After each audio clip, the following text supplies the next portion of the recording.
வணக்கம். இன்றைக்கி நம்ம பார்க்க போகிற சமையல் எப்பயும் போல் இல்லாமல் கொஞ்சம் வித்தியாசமாக கொண்டக்கடலை பிரியாணியும் சிக்கன் வறுவலும் எப்படி செய்யலாங்கிறத பார்க்கலாம். இப்போ ஒரு பவுல் எடுத்துக்கலாம். இதில் வந்து ஒரு 1/2 கிலோ அளவுக்கு போன்லெஸ் சிக்கன் வந்து நல்லா மஞ்சள் தூள் உப்பு போட்டு கழுவிட்டு எடுத்து வச்சுக்கேன். இதை சேர்த்துக்கலாம்.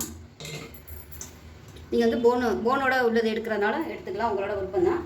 இப்போ இதில் தேவையான அளவுக்கு உப்பு சேர்த்துக்கலாம். இது கூட 1 டேபிள் ஸ்பூன் மிளகாத்தூள், 1/2 டேபிள் ஸ்பூன் மஞ்சள் தூள், 1 டேபிள் ஸ்பூன் தனியாத்தூள், இது எல்லாத்தையும் சேர்த்துக்கலாம்.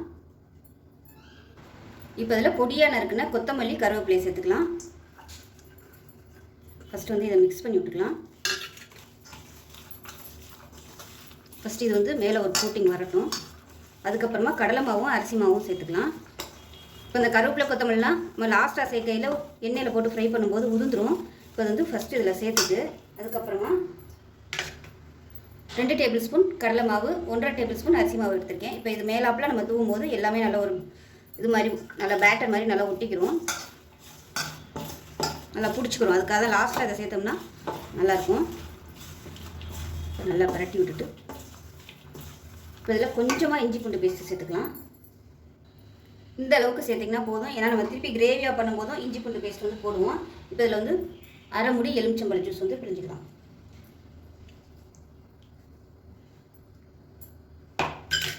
இதையும் சேர்த்து நல்லா பசரிக்கலாம். தேவைப்பட்டால் கொஞ்சமாக தண்ணி தெளிச்சுக்கலாம். இதில் கொஞ்சமாக தண்ணி தெளிச்சுக்கலாம். இதில் விருப்பப்பட்டிங்கன்னா நீங்கள் வந்து ஃபுட் கலர் சேர்த்துக்கிறதுனாலும் சேர்த்துக்கலாம். நல்லா ரெட் கலரில் இருக்கும். கொஞ்சம் லைட்டாக அப்படி எது பண்ணிக்கலாம். தண்ணி தெளிச்சோம்னா கொஞ்சம் அப்படி லைட்டாக அந்த ஈரத்தோடு இருக்கையில் நல்லாயிருக்கும், ரொம்ப ட்ரையாக இல்லாமல். இப்போ இது வந்து ஒரு 1/4 மணி நேரம் ஊறட்டும். இப்போ சிக்கன் வந்து நல்லா ஊறிடுச்சு, எண்ணெய் நல்லா சூடாகிடுச்சு. இப்போ ஒன்றா போட்டு நம்ம பொரிச்சு எடுத்துக்கலாம்.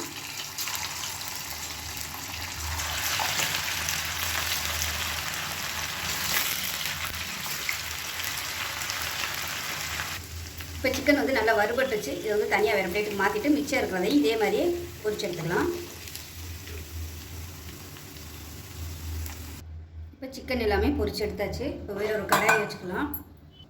இப்போ சிக்கன் பொரிச்ச எண்ணெயிலேருந்து கொஞ்சமாக சேர்த்துக்கலாம். இப்போ எண்ணெய் வந்து ஏற்கனவே சூடான எண்ணெய் தான் ஊற்றிருக்கோம். இப்போ எண்ணெய் நல்லா சூடாக தான் இருக்குது. இப்போ இதில் 1 டீஸ்பூன் சோம்பு, 1 டீஸ்பூன் கடுகு சேர்த்துக்கலாம். இல்லை 2 பச்சை மிளகாய் சேர்த்துக்கலாம். கருவேப்பிலை கொஞ்சம் சேர்த்துக்கலாம்.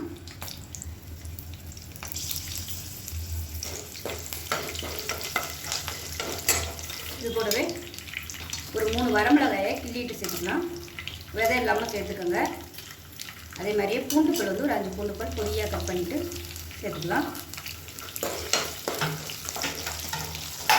இந்த பூண்டு வந்து நல்லா அப்படியே செவந்து வரணும். இப்போ பூண்டு வந்து லைட்டாக செவக்க ஆரம்பிக்குது. இந்த ஸ்டேஜில் மீடியம் சைஸாக ஒரு வெங்காயம் நீளமான இருக்கிறத சேர்த்துக்கணும். இது கூடவே குடமிளகா இருந்துச்சுன்னா சேர்த்துக்கோங்க, நல்ல வாசனையாக இருக்கும். இந்த வெங்காயத்துக்கு தேவையான உப்பு சேர்த்துக்கணும். இப்போ இந்த ஸ்டேஜில் கொஞ்சமாக ஒரு 1/4 டீஸ்பூன் போல் இஞ்சி பூண்டு பேஸ்ட் வந்து சேர்த்துக்கலாம். ஏன்னா நம்ம சிக்கன் மேரினேட் பண்ணும்போது இஞ்சி பூண்டு பேஸ்ட் வந்து போட்டுருக்கோம், அதனால் கம்மியாகவே சேர்த்துக்கோங்க. இதில் கொஞ்சம் அதில் கொஞ்சமாக சேர்த்துக்கணும். இப்போ இஞ்சி பூண்டு பேஸ்ட்டு பச்சை வாசனை போக வதக்கியாச்சு. 1/2 டேபிள் ஸ்பூன் தனியாத்தூள், 1/4 டேபிள் ஸ்பூன் மஞ்சள் தூள் சேர்த்துக்கலாம். காரத்துக்கு தேவையான அளவு மிளகாத்தூள் வந்து சேர்த்துக்கலாம். நான் வந்து 1.5 டேபிள் ஸ்பூன் எடுத்துருக்கேன். காரம் அதிகமாக வேணுங்கிறதுனால நான் வந்து கொஞ்சம் அதிகமாக எடுத்துருக்கேன். விருப்பப்பட்டால் நீங்கள் கலர்பொடி வந்து சேர்த்துக்கலாம்.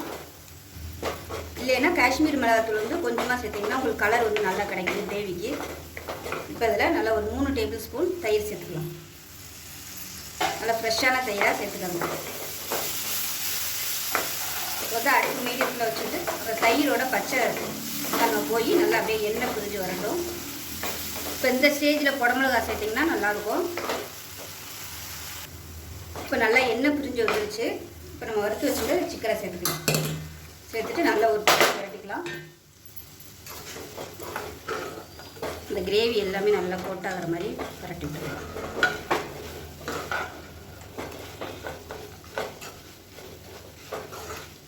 ஒரு அருமையான வித்தியாசமான சிக்கன் வறுவல் பூரா ரெடி ஆகிடுச்சு. நான் சொன்ன மாதிரி இதில் குடமிளகா சேர்த்திங்கன்னா அட்டக்கசமாக இருக்கும் அந்த வாசனையோடு சாப்பிட்றதுக்கு. அவ்வளோதான். இப்போ பொடியாக இருக்குன்னா கொத்தமல்லியில் சேர்த்துட்டு ஹை ஃப்ளேமில் ஒரு பரட்டி விட்டுக்கலாம். அது எல்லாமே ஏற்கனவே குக்கானது தான். வெங்காயம்னா ரொம்ப வந்து ஓவராக குக் ஆகக்கூடாது, லைட்டாக அந்த பச்சைத்தன்மையோடு இருக்கணும். வெங்காயத்தோடு சாப்பிட்றது தான் நல்லாயிருக்கும். அவ்வளோதான், பமட்டிடலாம். இன்னும் உங்களுக்கு ரிச்சாக வேணும்னு நினச்சிங்கன்னா முந்திரி பருப்பு சேர்த்திங்கன்னா சூப்பராக இருக்கும். அவ்வளோதான், அருமையான ஃப்ரைடு மசாலா சிக்கன் ரெடி ஆயிடுச்சு. இப்போ குக்கர் எடுத்துக்கலாம். இப்போ தேவையான அளவுக்கு எண்ணெய் விட்டுக்கலாம். நான் வந்து இந்த சிக்கன் பொரிச்ச எண்ணெயவே வந்து நான் யூஸ் பண்ணிக்கிறேன். இதை நம்ம வந்து வேறு எதுக்கும் யூஸ் பண்ண முடியாது. அதனால் இதிலே வந்து நம்ம சேர்த்து இதை காலி பண்ணிடலாம் இன்றைக்கி. இப்போ எண்ணெய் சூடானதும் கரம் மசாலா எல்லாமே சேர்த்துக்கலாம். பிரியாணியில் 2 துண்டு பட்டை, கொஞ்சமாக கல்பாசி, அன்னாச்சிப்பூ, ஒரு ஏலக்காய், 2 கிராம்பு சேர்த்துக்கலாம். கொஞ்சமாக சோம்பு சேர்த்துக்கலாம். அது கூடவே ஒரு 2 மிளகு சேர்த்துக்கலாம். ஒரு 4 மிளகு எடுத்துருக்கேன். இப்போ நல்லா பொரியுது. கொஞ்சமாக புதினா இலை சேர்த்துக்கலாம். அதோட 2 பச்சை மிளகாய் சேர்த்துக்கலாம். நீளமான நறுக்கின வெங்காயம் சேர்த்துக்கலாம். இப்போ நல்லா பொன்னிறமாக வதக்கிக்கலாம். நான் வந்து எண்ணெய் கொஞ்சம் பத்தாதுங்கிறதுனால எண்ணெய் கொஞ்சம் சேர்த்துருக்கேன். ஏன்னா பிரியாணிக்கு எண்ணெய் கொஞ்சம் கூட இருந்தால் தான் உதிரியாக வரும். இந்த சிக்கன் பொரிச்ச நெய் கொஞ்சம் ரீஃபைண்ட் ஆகிட்டு சேர்த்துருக்கேன். நெய் சேர்க்குறதுனாலும் சேர்த்துக்கலாம். உப்பு கொஞ்சமாக சேர்த்துக்கலாம் வெங்காயம் வதங்குறதுக்கு.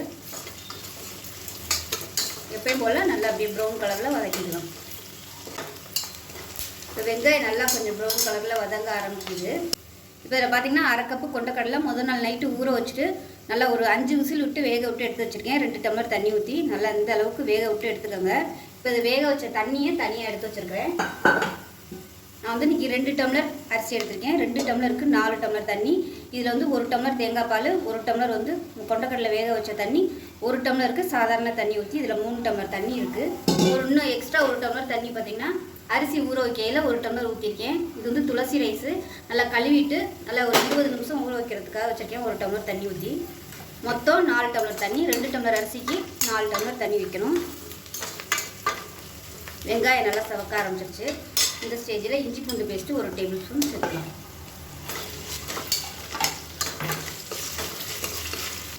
இஞ்சி பூண்டு பேஸ்ட்டு நல்லா வதங்கிருச்சு. இதில் வந்து 1 டேபிள் ஸ்பூன் மிளகாத்தூள், காரத்துக்கு தகுந்த மாதிரி சேர்த்துக்கோங்க. அதோட 1/4 டேபிள் ஸ்பூன் மஞ்சள்தூள், 1/2 டேபிள் ஸ்பூன் சிக்கன் மசாலா தூள். இது வந்து ஆப்ஷனல் தான். இது சேர்த்திங்கன்னா கொஞ்சம் டேஸ்ட்டாக இருக்கும். அதோட ஒரு 1/4 டேபிள் ஸ்பூன் கரம் மசாலா.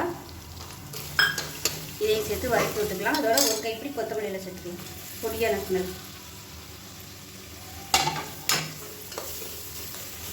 சேர்த்து எண்ணெயில் வதக்கி விட்டுட்டு நம்ம வேக வச்சுக்க கொண்டக்கடலையை சேர்த்துக்கலாம். லேசாக எண்ணெயில் பரட்டி விட்டுட்டு ஒரு தக்காளி எடுத்துகிட்டே மிக்சியில் அடித்து வச்சுக்கிறத சேர்த்துக்கலாம். தக்காளி முழுசாக சேர்க்குறதுனால நீங்கள் சேர்த்துக்கோங்க. சேர்த்திங்கன்னா உங்களுக்கு இந்த அளவுக்கு டேஸ்ட் வராது. அரைச்சி ஊற்றுற அளவுக்கு அதில் வந்து டேஸ்ட்டு வராது. ஏன்னா இதில் அந்த ஜூஸ் எல்லாமே இறங்கிடும். அது சாதத்தோடு சேர்த்து வரையிலும் நல்லா டேஸ்ட்டாக இருக்கும். தக்காளி நறுக்கி போட்டோம்னா அது வந்து முழுசாக அந்த அளவுக்கு அந்த ஜூஸ் எல்லாம் இறங்காது. தக்காளி மாசி அதனால் இந்த மாதிரி அரைச்சி ஊற்றிட்டிங்கன்னா நல்லாயிருக்கும். ஸ்மூத்தாகவும் இருக்கும். இப்போ அது எண்ணெய் பிரிஞ்சு வரட்டும். இப்போ இதில் வந்து கொஞ்சமாக நெய் சேர்த்துக்கிறேன். நெய் கொஞ்சோண்டு இருந்துச்சு, அதை அப்படியே சேர்த்துக்கிறேன். நான் இதில் தேங்காய் எண்ணெய் சேர்த்துக்கிறதுனாலும் சேர்த்துக்கலாம், நல்லாயிருக்கும். இது நல்லா குக் ஆகட்டும். இந்த பிரியாணிக்கு நான் தயிர் சேர்க்கலை. விருப்பப்பட்டால் நீங்கள் தயிர் சேர்த்துக்கலாம். நான் வந்து இன்றைக்கி வெறும் தேங்காய் பாலில் தான் செய்கிறேன். அதே மாதிரி ஜீரக சம்பா அரிசியிலையும் செய்யலாம், பாசுமதி அரிசியிலையும் செய்யலாம்.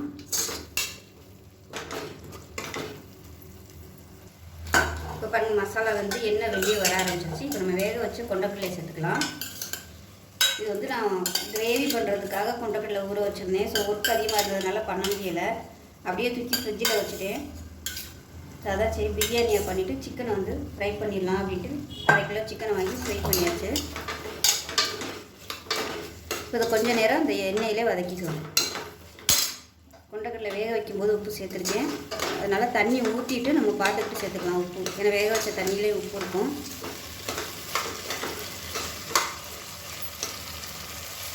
இப்போ நல்லா சூடு ஏறிடுச்சு. அப்புறமா வந்து எடுத்து வச்சுருக்க இந்த தேங்காய் பால் தண்ணி இதை எல்லாத்தையுமே சேர்த்துக்கலாம். இது கொதிக்கட்டும். இப்போ அரிசி ஊற வச்சுருக்க தண்ணியும் வடிச்சிட்டு சேர்த்துக்கலாம். 3 டம்ளர் தான் தண்ணி ஊற்றிருக்கேன். இதில் கொஞ்சம் தண்ணி ஊற்றி 4 டம்ளருக்கு ஊற்றிக்கலாம். இப்போ உப்பு செக் பண்ணி பார்த்துட்டு உப்பு சேர்த்துக்கலாம். உப்பு சேர்த்துக்கலாம். இப்போ தண்ணி நல்லா கொதிக்க ஆரம்பிச்சிருச்சு. நம்ம அரிசியை சேர்த்துக்கலாம்.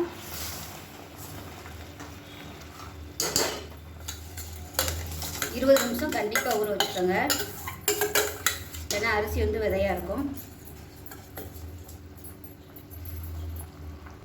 இப்போ இதில் ஒரு அரை மூடி எலுமிச்சம்பழம் புளிஞ்சிக்கலாம். புளிப்பு டேஸ்ட்டை பார்த்துக்கிட்டு தேவைப்பட்டால் நீங்கள் புளிஞ்சுக்கோங்க, எவ்வளோ வேணுமோ. நல்லா கலந்து விட்டுட்டு மூடி வச்சிடலாம்.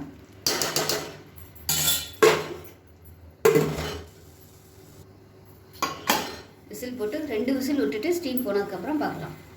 இப்போ பிரியாணி எப்படி இருக்குன்னு பார்க்கலாம். நல்லா அருமையாக வந்துருச்சு. நல்லா கீழே இருந்து மேலே வரைக்கும் கரட்டி விட்டுக்கலாம். நல்லா சூப்பராக மட்டன் பிரியாணி மாதிரியே இருக்குது. இப்போ நமக்கு அருமையான கொண்டக்கடலை பிரியாணி சுட சுட ரெடி ஆயிடுச்சு. இதே மெத்தடில் ஜீரக சம்பாவில் பண்ணிங்கன்னா நல்ல வாசனையாக இருக்கும்.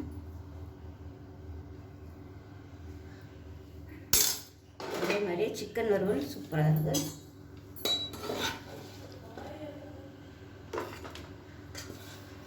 கொஞ்சம் வித்தியாசமான சிக்கன் வறுவல். ஸோ ரெண்டுமே செஞ்சு பாருங்கள். செஞ்சு பார்த்துட்டு எப்படி வந்துச்சுங்கிறத சொல்லுங்கள். வீடியோ பிடிச்சிச்சின்னா லைக் பண்ணுங்கள், கமெண்ட் பண்ணுங்கள், சேனலை சப்ஸ்கிரைப் பண்ணுங்கள், பக்கத்தில் உள்ள பெல் பட்டனையும் ப்ரெஸ் பண்ணுங்கள். நன்றி.